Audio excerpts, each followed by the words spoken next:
So the Rams are coming off a brutal loss in overtime against a division rival at home on Thursday Night Football, but they did get a 10-day mini bye week, and they're going to be playing against a really banged up Ravens team. This is the way to get right, get back on the high side, get to 4-2, and set yourselves up for a good just last-minute run into the bye week. Before we dive into what the Ravens provide and why the Rams can't just overlook them, let's get into it. Be sure to like, subscribe, and comment. Also, be sure to follow me on all social media at JKBogan. Be sure to check out today's sponsor, Sleeper, because the NFL season is here in case you've been living under a rock, which means that you have a chance to 100x your cash on daily fantasy football. You can choose from touchdowns, passing yards, receiving yards, fantasy points, and more for up to 100x payout on Sleeper. So be sure to use the code JKB. You'll get a $100 match on your first deposit up to $100. And in addition to that, just want to let you know, if you haven't gotten in on the action already, over on Sleeper, they are giving away a $20 free entry. So you don't need a deposit either for the $20 free entry. Be sure to get into it. Again, use my code JKBogan at sign up.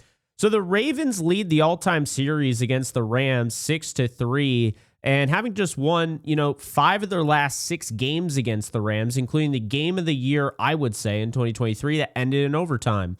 The Ravens coming into this game are the worst red zone defense in the NFL. They're averaging 3.8 touchdowns allowed in the red zone per game, and they've given up 39.7 points per game in the last 3, which is last in the NFL. They're allowing the most first downs per game, 24.2, and they're the 24th ranked team in terms of scoring the last 3 games, only averaging 20 points per game. Now, Lamar Jackson is likely going to be out, so it will be Cooper Rush with Tyler Huntley backing him up. Rush hasn't looked good on tape, in my opinion. He turned the ball over 3 times, 3 picks last week. This should be a get-right game for the Rams defense. They've been one of the best in the league, and they just had an absolute stinker against Mac Jones and the 49ers. So the Ravens' leading rusher, though, Derrick Henry, while he has 4 touchdowns, he's averaged 5 yards per carry, but he's fumbled 3 times. So you can tell just from the Ravens' play calling that they're really kind of worried about Derrick Henry's fumbling issue, and it's forced their hand to not use him as much as maybe they want to. Henry's fumble against the Bills, I will go on record saying, was probably their season. It's absolutely crippled them ever since, and it led to the crazy comeback, of course, that led to their loss against the Bills. I don't believe they've truly recovered, and they've gotten banged up since, so that's something to keep in mind there. Derrick Henry, while he is ferocious, this is a really good Rams defense that absolutely stifles the run, mainly because of the addition of Poona Ford. I think he is doing a stellar job and needs to be talked about more. I'm curious how often the Ravens are going to try and run the football in this game with Derrick Henry, as he hasn't gone over 20 carries this season at all. Will he do it in this game? I guess we'll find out. But the Rams have done a nice job defending Saquon Barkley, holding him under 3 yards per carry, Christian McCaffrey, and holding Jonathan Taylor in check. Now, the backup running back, Justice Hill, is intriguing. He's averaging 8 yards per carry. Obviously, not a lot of carries to go with that, but he's explosive, and of course, he's a threat out of the backfield as a pass catcher. If the Ravens watched last week and what Christian McCaffrey did, on those receiving opportunities out in space, they're going to get Justice Hill involved, in my opinion. And look out for the talented and speedy back Keaton Mitchell as well. Mitchell just came back from injury. He could have his workload, wrapped up this week. I think he's got the breakaway speed that you can just kind of, put him in the game and kind of let him do his thing. Maybe you get a home run. But I think we're going to see, his workload ramped up a little bit. And then Zay Flowers, supremely talented, but for whatever reason, the Ravens just haven't been able to get him involved as much as he should be. He's got the breakaway speed. He can take anything back for a touchdown, the separation skills to tear your secondary apart. And then he's got the ball carrier vision, overall skill set to make plays after the catch. The Ravens are going to have to use him early and often to attack this Rams defense. And DeAndre Hopkins is likely going to be a Hall of Famer, but he doesn't have anywhere near the workload that a Hall of Famer would have. That said, he's averaging 22 yards per reception and has 2 touchdowns on only 7 catches. He's their big play threat, And if you don't remember where he is on the field, if you forget about him, if you let him go off on his lonesome, he can make you pay. Mark Andrews is really their dump off option, their safety net. He's not going to dominate you through the air, but he can move the chains. And the tight red area, this is where he comes up big, in my opinion. He's a big play guy. He can be there for the touchdown. He's just as scary as the other two, because he can put points up on the board. So you have to be aware of him at all costs. Rashad Bateman has the body composition to win on the outside, can also play on the inside. Hasn't had the best year, but he's come down with some contested catches. He's been efficient in the red zone. So it gives the Rams something to consider in the secondary. And then you got Tez Walker, who, he's another one of those speedsters that the Ravens, can use to take the top off the defense. He has 2 touchdowns this year. And while I think, he's likely to be utilized better with Lamar Jackson, the Ravens being 1-4 are in a position where they have to start doing things that you at least expect. And I would say Tez Walker getting involved would be something that not a lot of people are expecting. Isaiah likely coming back from injury, hasn't really been utilized.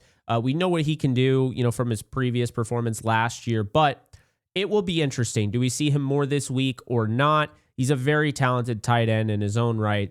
And it is worth noting that the Ravens only allowed 9 pressures last week against a dangerous Houston Texans defensive front the Rams know full well.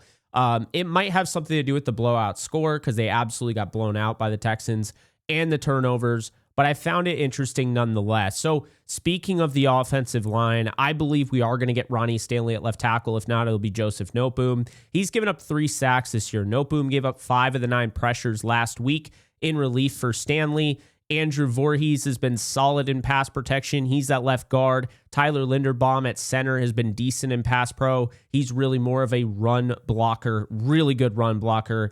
Daniel Falele has really turned into quite the pass protector. And Roger Rosengard at right tackle is also very good in pass pro. Linderbaum and Stanley are great run blockers. The rest, I would say, are solid. So that's what you're getting with the offense. You move on to the defense. No, Nnamdi Madubuike is a massive loss, okay? He's the best player on the defensive front. Then you have nose tackle Basil Okoye, who, I thought he played really well last week with Brent Irvin in the run game. They were fantastic against the run. As a matter of fact, Urban had a 33% run stop rate. Travis Jones and John Jenkins were not nearly as effective, but Jones is definitely a quality player to look out for. Teddy Buchanan was at linebacker, and he was really impressive on film. He continues to look like a very quality football player. He gets better each week. And then Trenton Simpson on top of that, he's also been quality. Roquan Smith has been out. So those two have stepped up, and I don't know if Roquan's going to play. It doesn't look like he will since he didn't practice today, but we'll see what ends up happening.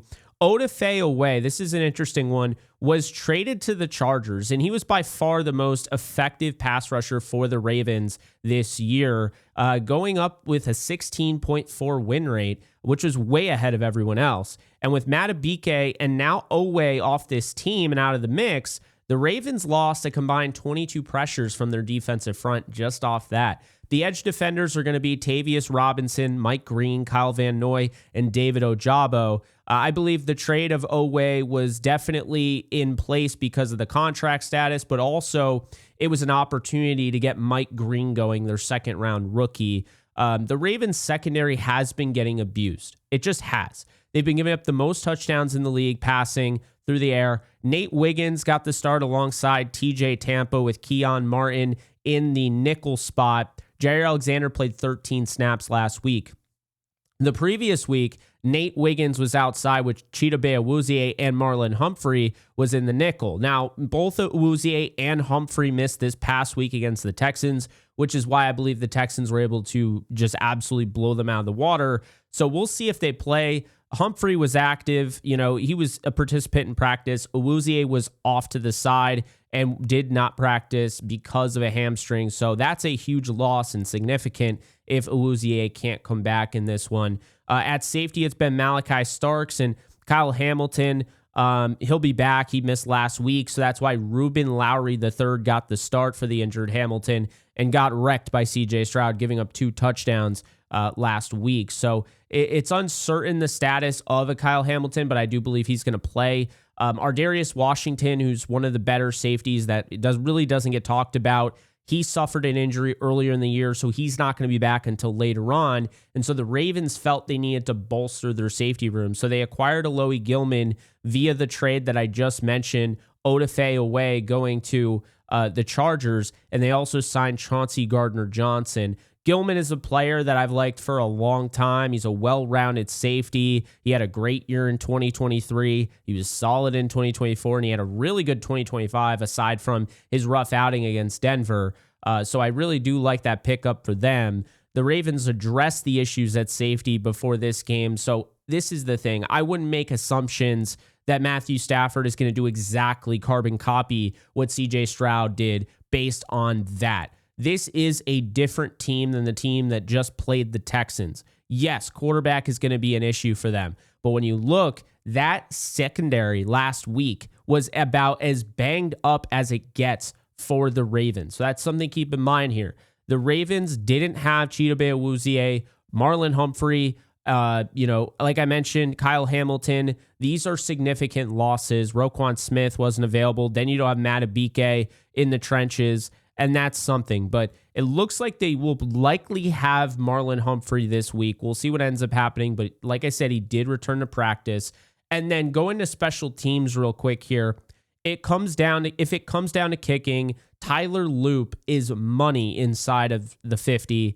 He has one miss all year, and it's come 50 plus. He has struggled on kickoffs, though, giving up an average field position of 33.2. So it might be something the Rams can capitalize on. But I expect the Rams to be able to run the football with Kyren Williams like they did the last time in 2023, throw the ball in this one, particularly Puka Nacua getting him involved. I think they'll be able to get Tutu Atwell involved, Jordan Whittington, and of course, Devontae Adams. I'm curious about the tight end room because, of course, Tyler Higbee has been a limited participant in practice, didn't practice up until recently. So that's something to consider there. Do we see the rookie Terrence Ferguson? How much do we see him? Davis Allen had a 4-catch, 50-yard performance the last time he saw the Ravens. Does he get going?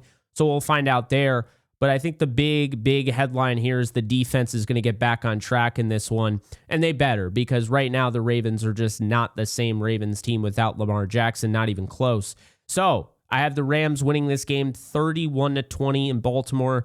Baltimore is averaging 20 points over the last 3 games, so I think that makes sense. And the Rams, when they're clicking, they really should be scoring 30 a game. So I think they will be clicking in this one. Matthew Stafford is going to continue to pad that MVP resume, and the Rams move on to 4-2 with a date in London against the Jacksonville Jaguars. But if you are counting out this Ravens team and saying that they're just going to get blown out, I would not be so certain, because let's be honest here, we kind of did that last week and we saw what ended up happening. And think about this before you answer in the comments section. Now, is Cooper Rush any bit the player Mac Jones is? I don't think so, but Cooper Rush is starting in place of Lamar Jackson for a reason. And keep in mind, Tyler Huntley played against the Rams and lost by 1 point. He was a former Pro Bowler, whether you want to say he deserved it or not. I could see them bringing him in this game and kind of changing things up in the second half. We'll see. But the big thing here is I want to see the Rams get off to a good start in the first half, not be lackluster, and not go into the half losing like they've been doing basically consistently. So that's all I got for you guys. I hope you guys enjoyed. I hope you guys learned a lot about the Ravens just by this video. And any Ravens fans that want to chime in, let me know in the comments section below. If I missed anything, you guys take care. I'll see you soon. Later, folks.